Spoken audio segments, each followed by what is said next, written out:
Narayana health ಅರ್ಪಿಸುತ್ತಿದೆ ಸಮಗ್ರ cancer ಆರೈಕೆ. ಈಗ ಶಿವಮೊಗ್ಗದ ಸಹ್ಯಾದ್ರಿ ನಾರಾಯಣ ಆಸ್ಪತ್ರೆಯಲ್ಲಿ ನಮ್ಮ ವಿಶೇಷತೆಗಳು: surgical oncology, medical oncology, radiation oncology. ಕ್ಯಾನ್ಸರ್ನ ಸಮಗ್ರ ಆರೈಕೆಗಾಗಿ ಹಿಂದೆ ಸಂಪರ್ಕಿಸಿ ಸಹ್ಯಾದ್ರಿ ನಾರಾಯಣ ಆಸ್ಪತ್ರೆ, ಎಂಟಿ ರಸ್ತೆ, ಹರ್ಕೆರೆ, ಶಿವಮೊಗ್ಗ.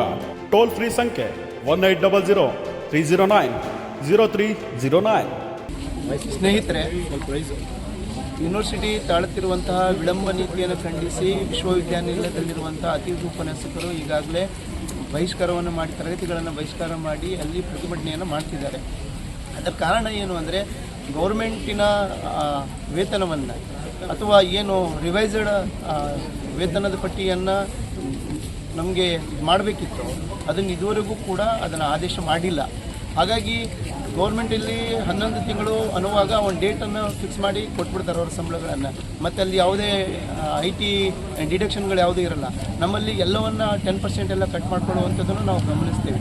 ಅದರ ಜೊತೆಗೆ ನಾವು ನೈತಿಕವಾಗಿ ವಿಶ್ವವಿದ್ಯಾನಿಲಯದಲ್ಲಿರುವಂಥ ಅತಿಥಿ ಉಪನ್ಯಾಸಕರುಗಳಿಗೆ ಸಹ್ಯಾದ್ರಿ ಕಲಾ, ವಾಣಿಜ್ಯ ಮತ್ತು ಸೈನ್ಸ್ ಕಾಲೇಜಿನಿಂದ ಪರವಾಗಿ ಎಲ್ಲ ಅತಿಥಿ ಉಪನ್ಯಾಸಕರ ಪರವಾಗಿ ನಾವು ತರಗತಿಗಳನ್ನು ಇವತ್ತು ಬಹಿಷ್ಕರಿಸಿಲ್ಲ.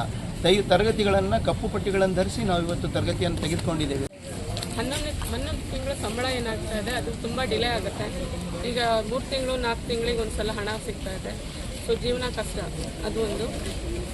ಮತ್ತೊಂದು ಮುಖ್ಯವಾಗಿ ಅಂತ ಹೇಳಿದರೆ, ನಮಗೆ ಪ್ರತಿ ವರ್ಷ ಇಂಟರ್ವ್ಯೂ ಮಾಡ್ತಾರೆ. ಇಲ್ಲಿ 15, 16 ವರ್ಷ, 20 ವರ್ಷ, 10 ಸರ್ವಿಸ್ ಮಾಡಿದವರು ಕೂಡ ಇದ್ದೇವೆ. ಎಲ್ಲ ಎಲಿಜಿಬಿಲಿಟೀಸು ಇದೆ. ಗೌರ್ಮೆಂಟಿಂದ ಏನು ರಿಕ್ವೈರ್ ಮಾಡ್ತಾರೆ ಅದಷ್ಟು ಎಲಿಜಿಬಿಲಿಟೀಸ್ ಇದ್ದಾಗಿಯೂ ಅವರು ಪದೇ ನಮ್ಮನ್ನು ಇಂಟರ್ವ್ಯೂಗೆ ಒಳಪಡಿಸ್ತಾರೆ.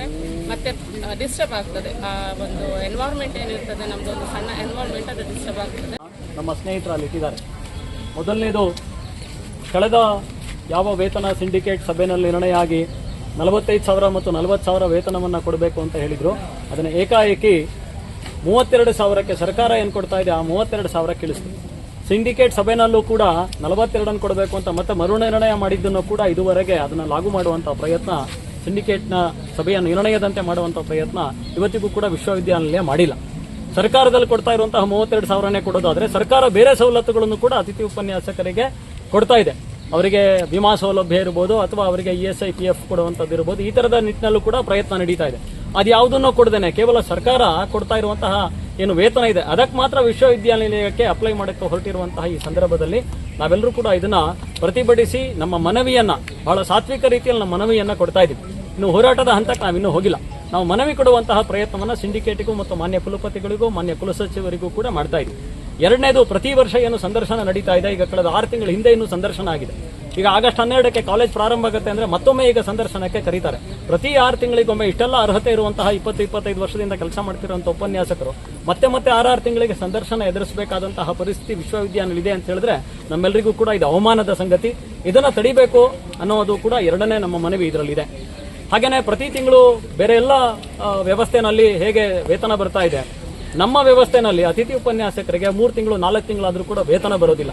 ಇದಕ್ಕೆ ಬೇರೆ ಬೇರೆ ಕಾರಣಗಳನ್ನು ಕೊಡ್ತಾ ಪ್ರತಿ ತಿಂಗಳು ವೇತನ ಕೊಡುವಂಥದ್ದನ್ನು ಕೂಡ ಪ್ರಕ್ರಿಯೆ ಮುಂದಕ್ಕೆ ಹೋಗ್ತಾ ಇದೆ. ಬಹಳ ಕಷ್ಟದಲ್ಲಿ ಜೀವನ ನಿರ್ವಹಣೆ ಮಾಡ್ತಿರುವಂತಹ ಅತಿಥಿ ಉಪನ್ಯಾಸಕರಿಗೆ ಈ ರೀತಿ ವೇತನ ನಿರ್ವಹಣೆ ಮಾಡ್ತಾ ಹೋದ್ರೆ ಬಹಳ ಕಷ್ಟ ಆಗ್ತಾ ಇದೆ. ಹಾಗಾಗಿ ಪ್ರತಿ ತಿಂಗಳು 5ನೇ ತಾರೀಕು ಒಳಗಡೆ, ಹಿಂದೆ ಏನು ಸಿಂಡಿಕೇಟ್ ಸಭೆಯಲ್ಲಿ ನಿರ್ಣಯ ಆಗಿತ್ತು 11 ತಿಂಗಳು ವೇತನ ಕೊಡಬೇಕು ಅಂತ ಹೇಳಿ, ಹಾಗೆ 11 ತಿಂಗಳು ವೇತನವನ್ನು ಕೊಡಬೇಕು, ಪ್ರತಿ ತಿಂಗಳು 5ನೇ ತಾರೀಕು ಒಳಗಡೆ ವೇತನ ಕೊಡಬೇಕು ಅನ್ನುವಂತಹ ಮನವಿಯನ್ನು ಕೂಡ ಇವತ್ತು ವಿಶ್ವವಿದ್ಯಾನಿಲಯ ಇಟ್ಟಿದ್ದಾರೆ.